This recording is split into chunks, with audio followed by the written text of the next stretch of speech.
The Bank of Korea holds its key interest rate steady at 3.5% again as economic recovery remains its top priority. This is despite concerns over inflation and oil price hikes due to the Israel-Hamas conflict. Our economic correspondent Shin Ha-young has the details. The Bank of Korea has again held the country's key interest rate steady at 3.5%. The decision was announced on Thursday following a Monetary Policy Committee meeting.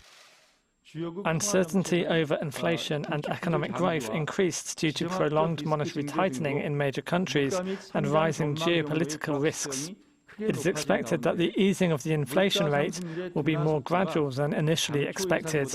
Considering such factors, we have decided to keep a tightened monetary policy. The Board of Governors voted unanimously to maintain the current tightened stance.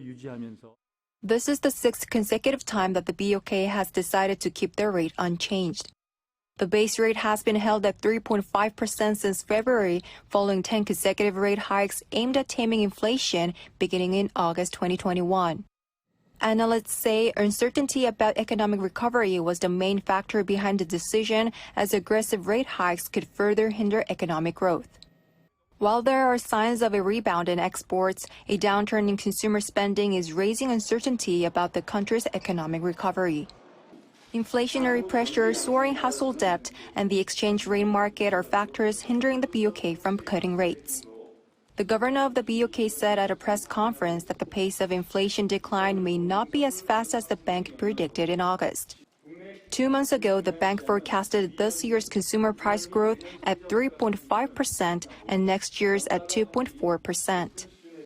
Regarding the impact of the Israel-Hamas conflict on global financial markets, he said it's raising economic uncertainty, but it's difficult to make any sort of prediction. He also added that the U.S. benchmark interest rate would be affected by the volatility in global oil prices. On the back of the BOK's latest decision, the rate gap between South Korea and the U.S. still stands at 2 percentage points.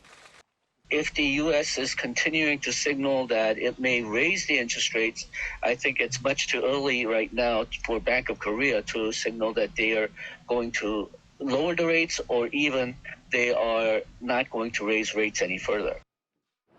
The Bank of Korea says that most committee members think it's necessary to consider rate hikes due to rising inflationary pressure.